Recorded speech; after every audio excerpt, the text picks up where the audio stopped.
লাহন trading academy YouTube channel আপোনালোকক স্বাগতম জনাইছোঁ। চাওক, মাৰ্কেটত আপুনি সদায় পইচা বনাম বুলি আহিলে নহ'ব। কেতিয়াবা মাৰ্কেটত আপুনি পইচা দিবও লাগিব। কেতিয়াবা হয়তো আপুনি চাওক, মানে কি আপোনাৰ যদি 10,000 টকা আছে তেতিয়াহ'লে আপুনি 500 টকা মাৰ্কেটত আজি দি যাম বুলি আপুনি ভাবিব লাগিব। তেতিয়াহে আপুনি প্ৰফিট কৰিব পাৰিব। সদায় আপোনাক যে প্ৰফিট দিব তেনেকুৱা নহয়, ঠিক আছে। এতিয়া চাওক, মই আপোনালোকক পোনে লৈ যাব বিচাৰিছোঁ মাৰ্কেটে কালিলৈ প্ৰেডিকশ্যন কোনফালে যাব পাৰে। মই মাত্ৰ আপোনালোকক এটা এনালাইচিছ বা এটা ভিউহে দিব পাৰোঁ যে মাৰ্কেট এইটো দিশত যাব পাৰে বা ইয়ালৈকে এক্সপেক্ট কৰিব পাৰে যে মাৰ্কেট ইয়ালৈকে মই ৰেঞ্জবিলাক দেখা পাইছোঁ। কিন্তু কি কাৰণে যাব, কেলৈ যাব সেইবিলাক চাব। কেণ্ডেলবিলাক কেনেকুৱা বনিছে সেইটো এটা বেলেগ চেপ্টাৰ হয়। গতিকে তালৈকে যোৱাৰ মই ভিউ এটা দেখা পাইছোঁ, যিহেতু ইয়াত পেটাৰ্ণবিলাক বনে। সেইটো পেটাৰ্ণৰ পৰাহে মই ইয়াত আপোনালোকক জাষ্ট কৈ দিওঁ। গতিকে সেইটো কেতিয়াবা নহ'ব পাৰে। চাওক, মাৰ্কেটে আজি ছাইড বেচ থাকি গ'ল বেংক নিফটিত, যিহেতু মই কৈছিলোঁ অকণমান গেপ আপ অপেনিং হ'লেও মাৰ্কেটে ছাইড বেচ থকাৰ মই ভিউ দেখা পাইছোঁ। গতিকে চাওক, অকণমান ছাইড বেচ থাকিলে অকণমান বেৰিছ দিলে মুভ। গতিকে সেই যিটো বেৰিছ মুভ দিলে বা যিটো বুলিছ মুভ দিছে সেইটো আপুনি কেপচাৰ কৰাটো হৈছে মেইন পইণ্ট।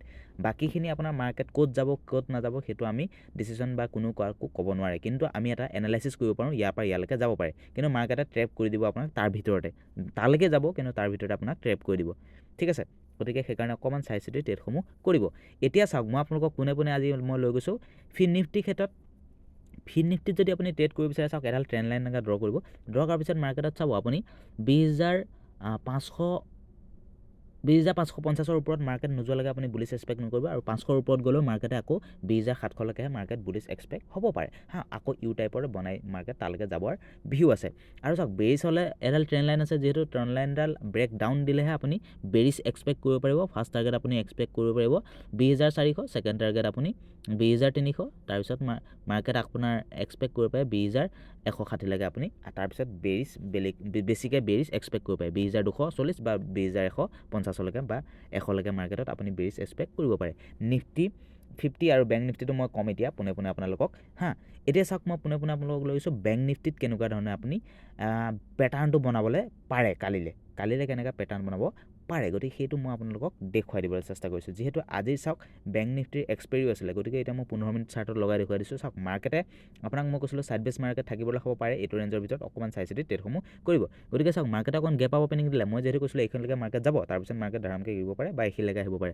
গতিকে মাৰ্কেটে চাওক, ছাইড বেচ মাৰ্কেটে অলপ তলৰ সময়ত দিলে, আৰু আপোনাক যিটো ট্ৰেপ কৰা চান্সবিলাক চাওক, মাৰ্কেটে আজি যদি চাই ৰিজেকশ্যন দিছে, গেপ আপ অপেনিং হৈ পেলাই মাৰ্কেটে তললৈ আহিলে, আপছাইডলৈ গ'ল, তললৈ আহিছে আকৌ আপছাইডলৈ গৈছে, তেনেকৈ আপোনাৰ ৰিজেকশ্যন দি মাৰ্কেটে বেৰিছ হ'ল। গতিকে সেই কেপচাৰ কৰাটোৱে আপোনাৰ মেইন পইণ্ট। আৰু পিছবেলালৈ হয়তো আপুনি লাহে আপছাইডলৈ দেখা পাইছে, যদিও প্ৰিমিয়াম লাহে জিৰ' হৈ গৈছে। যিবিলাক আপোনাৰ যদি OTM থাকে, ATM থাকে, সেইবিলাক প্ৰাইজ একশ্যন আপোনাক মই বুজাম। গতিকে নেক্সট ভিডিঅ' আপোনালোকে যদি চাব, আৰু যদি তেনেকুৱা ভিডিঅ' লাগে কমেণ্ট কৰি জনাব।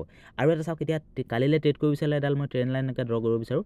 ট্ৰেণ্ড লাইনডাল চাওক, ট্ৰেণ্ড লাইনডালৰ আশে পাশে মাৰ্কেটে কালিলৈ থাকি যাব পাৰে।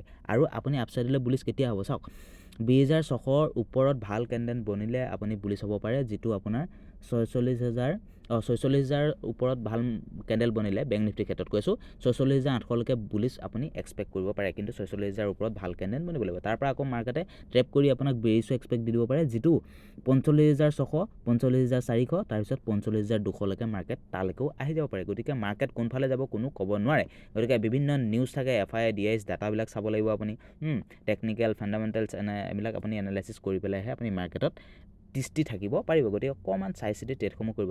মই মাত্ৰ ৰেঞ্জবিলাক বতাই দিব পাৰোঁ যে এইকণৰ পৰা এইকণলৈ যোৱাৰ মই ভিউ দেখিছোঁ। যদি এইকণলৈকে পৰা এইকণলৈ যায় হয়তো আপছাইডলৈ, আৰু যদি এইকণৰ পৰা এইকণৰ ভিতৰত যায় তেতিয়া বেৰিছ আপুনি এক্সপেক্ট কৰিব পাৰে। মই সেই ৰেঞ্জকেইটা মাত্ৰ আপোনালোকক দেখুৱাই দিওঁ। মই আপোনালোকক নকওঁ যে এইটোৱে ট্ৰেড ল'ব পাৰে বুলি, ঠিক আছে। এতিয়া আপোনাক মই কৈছোঁ নিফটি 50ত কেনেদৰে ট্ৰেড কৰিব। চাওক, নিফটি 50 অকণমান বুলিছ আছিলে, যদিও চাওক মাৰ্কেটে কি কৰিলে, আপোনাক ট্ৰেপ কৰাই দিলে। চাওক, মাৰ্কেটে আপছাইডলৈ গ'ল, আপছাইডলৈ গৈ পেলাই এতিয়া কি কৰিলে, আপোনাক ডাইৰেক্ট চেল প্ৰেছাৰ, তাৰপিছত আকৌ অকণমান আপছাইডলৈ গ'ল, আৰু তাৰপিছত মাৰ্কেট লাহে চেল এনেকুৱা প্ৰেছাৰ হৈ গ'ল যে মাৰ্কেটে আপোনাৰ ভাবিব পাৰে যে যিটো আপোনাৰ ট্ৰেণ্ড আছিলে, যিটো আপোনাৰ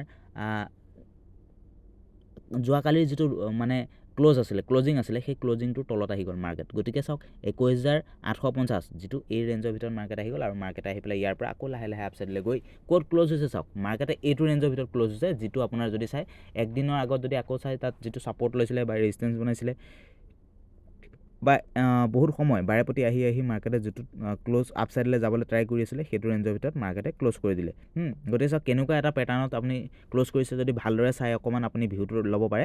এতিয়া মোৰ ভিউ মতে মই আপোনালোক কৈছোঁ কেনেদৰে ট্ৰেড কৰিব পাৰিব। চাওক, এতিয়া মাৰ্কেটে আপোনাক আকৌ ট্ৰেপ কৰি দিব পাৰে, কাৰণ সেইটো এটা আপোনাক ৰেঞ্জ বনাই দেখুৱাই দিলে যে মাৰ্কেট কাইলৈ আপছাইডলৈ গুচি যাব পাৰে বা বেৰিছ হ'ব পাৰে। এতিয়া মই কৈছোঁ 21,150 100ৰ পৰা মাৰ্কেটে চাব 22,150ৰ পৰা 21,950ৰ ভিতৰত যিটো এই 100 ৰেঞ্জৰ আছে নহয় এই ৰেঞ্জৰ ভিতৰতে মাৰ্কেটে আৰু এদিন থাকিব লাগে মোৰ ভিউ মতে মই আপোনালোক কৈছোঁ এতিয়া আপুনি আপছাইডলৈ বুলিছ কেতিয়া হ'ব 22,100ৰ ওপৰত গ'লে ভাল বুলিছ হ'ব আৰু যদি 22,100ৰ তলত থাকে বা 21,900ৰ ভিতৰত থাকে মাৰ্কেটত এইটো ৰেঞ্জৰ ভিতৰতে তেতিয়াহ'লে এনেকাই অকাই পকাই থাকিব বুলি আপুনি ট্ৰেড ল'ব লাগিব 50 পইণ্ট 20 পইণ্ট 100 পইণ্ট আপোনাৰ বাবে থাকিব হা আৰু যেহেতু কালিলৈ এক্সপায়াৰি অকণমান চাই চিতি ট্ৰেড কৰিব লাগিব বেৰিছ মই কেতিয়া হ'ম এগ্ৰেছিভলি চাওক 21,900ৰ তলত আহিলে মই বেৰিছ হ'ম 21,700লৈকে বা 21,800লৈকে আপুনি বেৰিছ ট্ৰেড ল'ব পাৰে গতিকে অকণমান ভিউবিলাক লাহে লাহে লাগিব মাৰ্কেটে কালিলৈ হয়তো লাহে লাহে আপোনাক অকণ ট্ৰেপ কৰাই পেলাই মাৰ্কেটে আপছাইডলৈ যাব পাৰে কালিলৈ মই সেইটো আপোনালোকক অকণমান হিণ্টছ এটা দি থৈছোঁ গতিকে ট্ৰেড কৰাটো আপোনালোকৰ ওপৰত ডিপেণ্ড কৰিব গতিকে আজিলৈ ভিডিঅ'টো ইমানে আছিলে ধন্যবাদ